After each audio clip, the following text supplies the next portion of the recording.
अस्सलाम वालेकुम, नमस्कार, सत श्री अकाल एंड गुड मॉर्निंग। क्योंकि ये शो हम मॉर्निंग में कर रहे हैं, तो बिल्कुल गुड मॉर्निंग। और सबसे पहले आप सबसे रिक्वेस्ट है कि जिसने भी चैनल को सब्सक्राइब नहीं किया है, प्लीज़ चैनल को सब्सक्राइब करना ना भूलिएगा। और फिर हम जी आज की न्यूज़ की तरफ चलेंगे। सबसे पहले तो जी जैसा आप सब जानते ही हैं कि आईएमएफ की तरफ से हमें ओके कर दिया गया है और कहा गया है कि पाकिस्तान को $3 बिलियन जो हैं, वो मिल जाएँगे। तकरीबन 9 मंथ्स में यानी 9 महीने का टाइम दिया गया है और उसमें थोड़ा-थोड़ा करके जो है आईएमएफ हमें जो है वो $3 बिलियन देगा। एक साथ देते हुए पता नहीं उनको क्या प्रॉब्लम हो रही है, हालाँकि हमें तो लेते हुए कोई मसला नहीं है, लेकिन यकीनन आईएमएफ एक साथ नहीं देना चाह रहा। हो सकता है उनके पास ना हो, पहले खुद कहीं से अपना अरेंजमेंट करेंगे फिर हमें देंगे, कुछ इसी किस्म की सूरत-ए-हाल लग रही है। लेकिन बहरहाल पाकिस्तान में जी बड़े लोग खुश हैं, बहुत मुबारकबादें एक-दूसरे को दे रहे हैं और ये हम हमेशा, चाहे वो नवाज शरीफ साहब की गवर्नमेंट हो, चाहे जरदारी साहब की हो या इमरान खान साहब की, जब भी कभी पाकिस्तान को लोन मिला है उसके बाद मुबारकबादियां जो हैं वो चला ही करती हैं। साथ साथ जी जो प्राइम मिनिस्टर है हमारे यानी कि शहबाज शरीफ साहब, उनकी भी बहुत वाह वाह हो रही है, उनके लिए भी बहुत भंगड़े डाले जा रहे हैं और कहा जा रहा है कि भाई वाह वाह वाह क्या बात है जी, शहबाज शरीफ साहब जो हैं वो आखिरकार आईएमएफ से लोन ले ही आए। लेकिन ज़ाहिर है शहबाज शरीफ साहब का ज़िक्र हो और शहबाज शरीफ साहब की तारीफ़ हो और शहबाज शरीफ अपने बॉस की तारीफ़ ना करें। वैसे तो ख़ैर होने के लिए तो शहबाज शरीफ को बॉस होना चाहिए, लेकिन आप जानते हैं हम किसकी बात कर रहे हैं? जी हाँ, हम कर रहे हैं आर्मी चीफ़ की। और शहबाज शरीफ साहब का कहना ये है आर्मी चीफ़ के बारे में कि जी जो लोन पाकिस्तान को मिल रहा है आईएमएफ से, उसके लिए हमारे जो आर्मी चीफ है यानी कि जनरल आसिम मुनीर साहब ने भी बहुत मदद की। अब क्या मदद की पता नहीं, लेकिन ये ज़रूर है कि हो सकता है कि आईएमएफ से बात की हो। और आप तो जानते ही हैं कि पूरी दुनिया में कहीं के भी लोग हों, अगर पाकिस्तान में बात करना हो तो उनको मालूम है कि आर्मी से बात करनी है, आर्मी चीफ से बात करनी है। तो शायद यही वजह होगी कि सामने चेहरा तो शहबाज शरीफ साहब का था, लेकिन असल में बातचीत और जो एग्रीमेंट वगैरह होने जा रहा है और काफ़ी तो खैर साइन वगैरह भी हो गए हैं, उसमें यकीनन कहीं न कहीं आर्मी चीफ का रोल भी रहा होगा। उसके ऊपर जी बड़े लोग खुश हैं, मुबारकबादियाँ चल रही हैं। हमारे यहाँ ये एक अजीब-सा रिवाज है कि जब भी कोई गवर्नमेंट होती है और वो जो लोन वगैरह माँग के लाते हैं, ज़ाहिर है वो एक तरह की भीख है, लेकिन हमें वो भीख फ़ील नहीं होती क्योंकि हम उसे लोन कहते हैं ना। लोन का तो मतलब कर्ज़ा होता है। और कर्ज़ा क्या होता है? मैंने एक किसी साहब से पूछा जी कर्ज़ा हँसना क्या होता है? ये कर्ज़ा हँसना भी एक वो इस्लामिक टर्म में कहा जाता है, तो वो कह लेंगे बस वही कर्ज़ा जब भी वापस माँगा तो आप हँस दिए, उसको कर्ज़ा हँसना कहते हैं। तो ये इसी किस्म का मुझे लगता है कोई लोन हमने लिया है, जो वैसे तो कर्ज़ा हँसना नहीं है, लेकिन जब भी वो वापस माँगेंगे तो हम हँस देंगे। तो देखते हैं कि जी आगे भी कई कंट्रीज़ का नाम लिया जा रहा है कि आईएमएफ के बाद कई इस्लामिक कंट्रीज और यूरोपियन कंट्रीज के बारे में भी गवर्नमेंट जो है वो मुसलसल कह रही है कि जी अब हमें वहां से भी जो है वो लोन मिल जाएगा। और तकरीबन इतना ही लोन जितना आईएमएफ से मिला है उससे कहीं ज्यादा लोन जो है बाकी कंट्रीज देने को तैयार है, लेकिन उनकी सबसे पहली कंडीशन यही थी कि आईएमएफ से पहले लीजिए। और फिर जाहिर है कि वो डर रहे होंगे कि जी पता नहीं क्या होगा, तो पहले आईएमएफ को हम पकड़ लें तो फिर बाकी कंट्रीज भी थोड़ा थोड़ा करके मान जाएंगी। और लग यही रहा है कि नवाज शरीफ साहब जो हैं उनके बारे में भी कहा जा रहा है कि वो बेशक लंदन में बैठे थे या वो दुबई में बैठे थे, लेकिन वो मुसलसल लोगों के साथ राब्ते में थे और उन लोगों के साथ उनके कॉन्टेक्ट थे जो आईएमएफ के साथ डील करवाने में मददगार साबित हो सकते थे। लेकिन कितना ही अच्छा होता कि अगर नवाज शरीफ साहब अपनी पार्टी को, अपनी गवर्नमेंट को, अपने लोगों को ये समझा पाए कि जी अपनी मेहनत करनी चाहिए, अपने फैक्ट्रीज ओपन कीजिए, अपना जो आप लोगों ने ट्रेड बंद कर रखी है उसको खोलिए और एक थोड़ी सी इंडिपेंडेंट तरीके से काम करने की कोशिश कीजिए। कब तक ये मांग मांग के आप कंट्री को चलाते रहेंगे? साथ साथ जी जैसे ही आईएमएफ का लोन जो है पास होगा या हो चुका है, एक तरह से कहा तो यही जा रहा है कि जी सिग्नेचर्स हो गए, लेकिन जाहिर अभी तक पैसा हम तक पहुंचा नहीं है, रास्ते में कहीं है।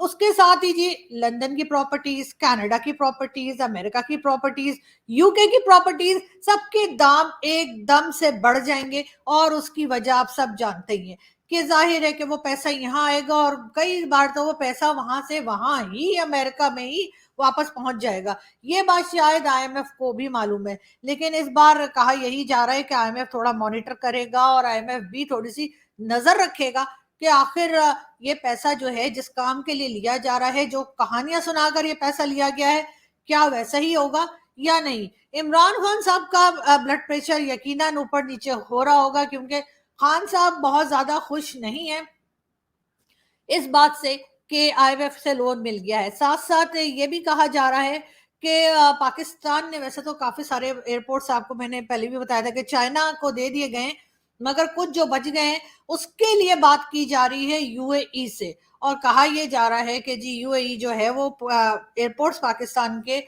ले लेगा, और उसके बाद वो वहां से ऑपरेशंस अपने करेंगे और वही उसको मेंटेन करेंगे, यानी उन एयरपोर्ट्स की जो फुल एक तरह की जिम्मेदारी और रिस्पॉन्सिबिलिटी होगी वो यूएई की होगी, क्योंकि हमारे से तो कुछ होता नहीं है, तो हम एक एक करके अपनी चीजें इसी तरीके से किसी ना किसी के मत्थे लगाते जा रहे हैं। बात हम करेंगे एससीओ मीटिंग की। जी एससीओ की मीटिंग जो अब ऑनलाइन होगी, और ये मोदी जी ने बड़ा गलत किया, इस पे मैं मोदी जी से बहुत नाराज हूं, मैं कई बार कह चुकी हूँ। तो लेकिन बहरहाल अब उस मीटिंग के लिए जी प्राइम मिनिस्टर शहबाज शरीफ ने जो है ओके कर दिया है। उनका कहना ये है कि जी वो इस मीटिंग में शिरकत करेंगे, यानी ऑनलाइन जो मीटिंग होगी उसमें शहबाज शरीफ साहब जाएंगे।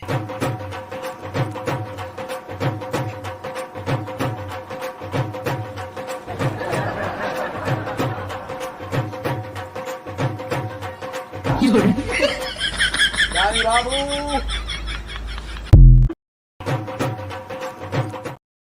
जी ये थे शहबाज शरीफ साहब के कोई डुप्लीकेट, और वो जी भगड़े डाल रहे थे और नाच रहे थे, लेकिन आईएमएफ के लोन की वजह से शायद, हरगिज एससीओ की मीटिंग के लिए नहीं ये भंगड़े डल रहे, मगर फिर भी मुझे बड़ा इंटरेस्टिंग सा लगा, तो मैंने सोचा मैं आप लोगों को भी दिखाई दूं।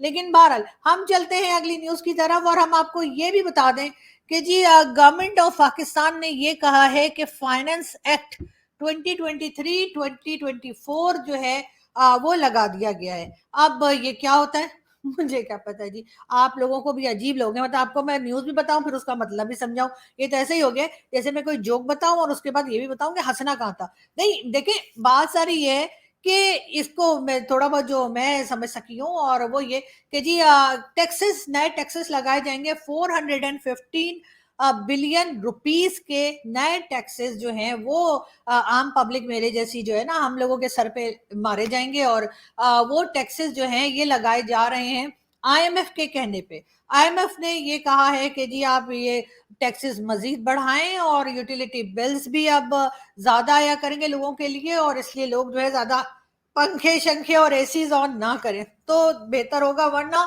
अब सब लोग तैयार हो जाएं, क्योंकि बड़े खौफनाक तरीके के टैक्सेस भी बढ़ने वाले हैं, और साथ साथ हर चीज महंगी होने जा रही है।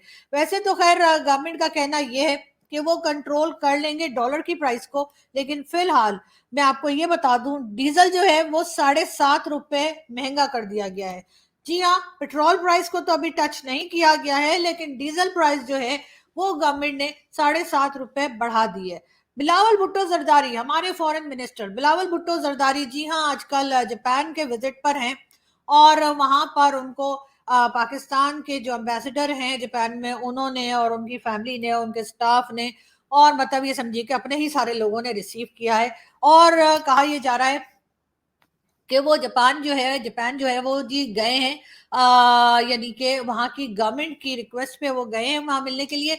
सुना तो हमने ये था कि जी जो जापानीज लोग होते हैं जी, उन्हें काम करने की बीमारी है, और उनकी सक्सेस का राज यही है कि वो लोग बहुत ज्यादा काम करते हैं। लेकिन बिलावल भुट्टो जरदारी जो है वो जिस कंट्री से गए, हमें काम ना करने की बीमारी है, और ऐसा ना हो कि ये काम ना करने वाली बीमारी का वायरस जो है वो बिलावल भुट्टो जरदारी वहां किसी को लगाकर आ जाए, और पता लगे कि जी वो लोग भी जो है बैठे हुए हैं और कह रहे हैं जी ऐसे ही कहीं यहाँ वहां से पैसा आ जाए तो अच्छा है, काम करके क्या करना है।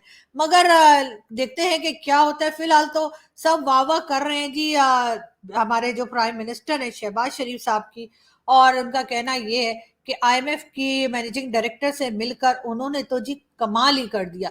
लेकिन बात तो काफी हद तक ठीक है, क्योंकि कमाल तो बहरहाल उन्होंने वाकई में कर दिया है, मगर ये जरूर है कि ये डील जो है इमरान खान के टाइम में भी कंप्लीट करने की कोशिश की गई थी। अब इस वक्त इमरान खान क्या कर रहे होंगे वो तो मालूम नहीं, लेकिन हाँ उनके जो बहुत करीबी साथी शहबाज गिल साहब हैं, उनका और फिरदौस आशिक अवान का, जैसा कि मैंने आपको पहले ही बताया था कि झगड़ा तो चल रहा है। और ये वही शहबाज गिल ने जिनकी दादी अम्मा जो है वो 1947 में आलू पालक जो है चूल्हे पर रखकर आ गई थी। मेरी दादी उस वे आलू पालक बना रही थी जिस वे पाकिस्तान बनने का ऐलान होया ते हांडी पकदी चूल्हे ते छड़ के आ गई सी इत्थे। असी अपने भरे भरे हुए घर जी, एक तो मुझे इस तरह के लोगों की समझ नहीं आती जो चूल्हे में खाना पकता छोड़कर आ गई। मतलब एक तो आलू पालक बना रही थी तो कंप्लीट कर लेती, पका ही लेती, पका के ले ही आती।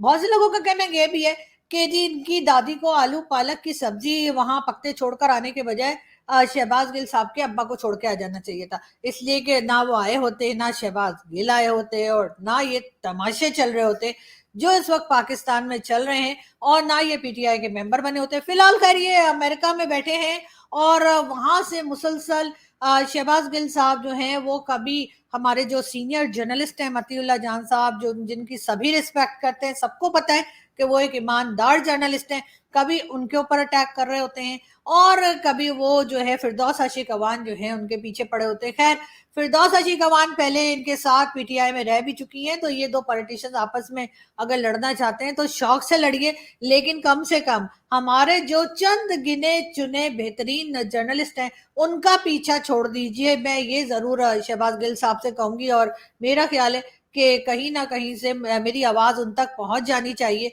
और उनको चाहिए कि वो मतीउल्लाह जान साहब से सबसे पहले तो माफी मांगे। जो कुछ उन्होंने उनके बारे में ट्वीट्स किया और ट्वीट करके लिखा और बात की, तो उसके ऊपर जरूर उनको उनसे सॉरी बोलना चाहिए। खैर हम एक वीडियो और देखते हैं। यहाँ पर बहुत सारे बावले कुत्ते फिर रहे हैं इस मुल्क में। सबसे पहले उन्हें पटा डालने की जरूरत है। जब उन बावलों कुत्तों को पटा डाल के उन्हें बड़े वाला इंजेक्शन लगा ना, जो बावले कुत्तों को लगना चाहिए, तो उसके जी हाँ, तो आपने देखा कि वो उनके गले में क्या था और वो क्या बात कर रहे थे, वो भी आपने यकीनन सुन ली होगी। बहरहाल हम जी चलते हैं अगली न्यूज़ की तरफ और हम आपको ये भी बता दें कि जी जैसे कि हमने आपसे कहा कि एयरपोर्ट्स तो अब पाकिस्तान देने ही लगा है यूएई को, और अब चाइना को होशियार हो जाना चाहिए कि अब आखिर जब कुछ चाइना से मांगा जाएगा तो हमारे पास देने के लिए कुछ बचा नहीं है जो हम चाइना को ऑफर कर सकें। एक्सपर्ट्स का कहना यह है कि आईएमएफ मुआहदे के बाद हमें रोड मैप मिल गया है। जी हाँ, जो इकोनॉमिस्ट हैं पाकिस्तान में और कई दूसरे एक्सपर्ट्स, उनका कहना यह है कि जी आईएमएफ से लोन मिलने के बाद पाकिस्तान को रोड मैप मिल गया, यानी कि अब हमें रोड मैप मिल गया है कि अब हमें और कहां कहां किस तरह से मांगना है और क्या तरीका इस्तेमाल करना है जिससे करके हमें कोई भी जो है वो पैसे दे देगा। मुझे तो लगता है मोदी जी ने जो है वो ऑनलाइन जो रख दी है एससीओ की मीटिंग, वो भी शायद इसी वजह से रख दी क्योंकि शहबाज शरीफ साहब का टैलेंट किसी से ढका छुपा नहीं है। तो हो सकता है मोदी जी ने सोचा हो कि अगर ये हमारी कंट्री में आके एससीओ की मीटिंग में शिरकत करेंगे तो क्या पता वापस जाते हुए 1-2 बिलियन हमें भी देने पड़ जाए। इसलिए कि जिस तरह से किस्से सुनाते हैं, जिस तरह से स्टोरीज अपनी बताते हैं दुख भरी शहबाज शरीफ साहब, उसके बाद शायद ही कोई ऐसी कंट्री होगी जो अपनी जेब में हाथ डाल के कुछ पैसा ना दे दे। तो शायद मोदी जी, क्योंकि खुद भी एशियन है, हम पहले रह भी चुके हैं जी, हिंदुस्तान के साथ ही थे वो, तो बाद में हमने वो टू नेशन थ्योरी वाला चूरन खिला के हमने इधर कंट्री बना ली। लेकिन ये जरूर है कि वो इस वजह से जो है हमारे जहनों को पढ़ भी सकते हैं, समझ भी सकते हैं। शायद यही वजह रही होगी कि मोदी जी ने कहा होगा भैया इनको तो ऑनलाइन ही रखो, अगर ये आ गए तो बस फिर तो काम हो गया हमारा, और फिर हमें कुछ ना कुछ देना पड़ जाएगा क्योंकि बगैर लिए मोगेम्बो का भतीजा कुछ तो लेके जाएंगे। वो तो आपने देखी होगी ना फिल्म, तो बिल्कुल शहबाज शरीफ साहब के ऊपर भी यही बात फिट आती है कि मोगेम्बो के भतीजे कुछ तो लेके जाएंगे। तो इसलिए शायद उन्होंने ऑनलाइन ये रख दिया है ये जो एससीओ की मीटिंग हो रही है। लेकिन बहरहाल हम जी चलते हैं नेक्स्ट न्यूज की तरफ और हम आपको ये बता दें, हम चाहते हैं कि पाकिस्तान के निजाम को सूद से पाक किया जाए। इसाक डार, जी इसाक डार साहब का कहना यह है कि पाकिस्तान के निजाम को सूद से पाक करना चाह रहे हैं, लेकिन बात सारी है कि जो भी हमें लोन देता है जाहिर है वो सूद पे ही देता है, वरना उनको कितने नफलों का सवाब हो रहा है या उनको क्या सवाब हो रहा है, क्या फायदा हो रहा है हमें पैसा देने का। तो इसलिए इसाक डार साहब इस किस्म की अजीब अजीब बातें तो आप ना ही करें तो अच्छा है। और सबसे पहली बात तो ये कि उधार मांगना बंद कर दीजिए, कर्जे मांगना बंद कर दीजिए, तो ही कुछ बेहतरी आएगी। काम कीजिए सर, काम, और वो काम भी कंट्री के लिए कीजिए, अपनी पर्सनल वेल्थ को बढ़ाने के लिए ना करें। जैसे कि लोग कहते हैं कि जी पाकिस्तान को बिजनेस के लिए पैसे देते हैं, लेकिन वो पैसे लगते नहीं बिजनेस में, जाहिर है, क्योंकि वो अपनी जाती वेल्थ के ऊपर और जाती खर्चों के ऊपर अपने बिजनेस में वो पैसा लग जाता है, और कंट्री वहीं की वहीं रहती है जहां पर इस वक्त आप देख रहे हैं ये हालत बरसों में की है हमने। और इसमें सारे के सारे जिम्मेदार हैं, इसमें हमारी एजेंसीज भी जिम्मेदार है, हमारी फौज भी जिम्मेदार है, हमारे सिविलियंस इदारे भी जो है वो जिम्मेदार है, साथ साथ हमारे पॉलिटिशियंस भी, ब्यूरोक्रेट्स, सब लोगों का इसमें हिस्सा है कि उन्होंने अपना हिस्सा डाला है मुल्क को बर्बाद करने में, मुल्क का तमाशा बनाने में, और मुल्क का ये हाल कर देने में। जो आज हमें नजर आ रहा है कि कोई हमसे बात करने को तैयार नहीं है, कोई हमारे साथ बैठने को तैयार नहीं है, लेकिन शर्म हमको नहीं आती। बल्कि शायद ये वर्ड शर्म भी अब हम भूल गए हैं, और हमें ये भी नहीं पता इसका मतलब क्या होता है, इसलिए कि शर्म से बहुत आगे की एक चीज कोई होती होगी। हम शायद उस स्टेप पे जा चुके हैं, उस जगह पहुंच चुके हैं जहां पे शर्म को भी अब हमसे शर्म आने लगी होगी कि यार ये लोग कितना मांगते हैं, मतलब थकते नहीं मांगते मांगते। और उसके बाद जब कहीं से उधार या कर्जा मिल जाता है, और या डोनेशन मिल जाती है, क्योंकि कहीं ना कहीं हमारा, कभी हम फ्लड वालों को दिखाते हैं, कभी हम अर्थक्वेक के विक्टिम्स को दिखाते हैं, वो करके भी हम ऐसा पैसा भी मांग लेते हैं जो वापस नहीं करना, और फिर हम अल्हम्दुलिल्लाह और माशाल्लाह और वाह वाह वाह वाह करके जो है अपना तमाशा लगवाते हैं, और सारे सोशल मीडिया पे सब कंट्री के लोग हमें देख रहे होते हैं और हंस रहे होते हैं। लेकिन हम, जैसे मैंने कहा, हमें शर्म नहीं आती। ये जी हमारे जो है चीफ जस्टिस साहब हैं, उन्होंने कहा हमारे पास फैसलों पर अमल के लिए कोई छड़ी नहीं है। तो सर खैर, वो जिस तरह के फैसले आप देते हैं अपने फेवरेट लोगों को, उसके लिए छड़ी की जरूरत नहीं होती, उसके लिए व्हाट्सएप की जरूरत होती है, और वो आप लोगों के पास है। तो मेरा ख्याल है कि उसके लिए इतनी टेंशन आप मत लीजिए, क्योंकि जिस तरह के फैसले आ रहे हैं और जिस तरह के लोगों को आप बार बार एक तरह से रिहा कर देते हैं, या आप उन्हें मौके देते हैं कि वो एक बार फिर जाके जो है कुछ उल्टा सीधा करे, तो उसमें तो सर कोई छड़ी वड़ी की जरूरत नहीं है। हम जी एक वीडियो देखते हैं। राजस्थान के हर बच्चे को इंग्लिश की अपॉर्चुनिटी मिलनी चाहिए। अच्छा, हर बच्चे को लगना चाहिए कि मैं हिंदी सीख सकता हूं, अरे कहना क्या चाहते हो? मैं अपनी मातृभाषा सीख सकता हूं, मगर मैं पूरी दुनिया के साथ कम्युनिकेट कर सकता हूं, मैं पूरी दुनिया के साथ बातचीत कर सकता हूं। अगर मुझे जरूरत पड़ी तो अमेरिका में जाके मैं हिंदुस्तान का झंडा लहराऊंगा।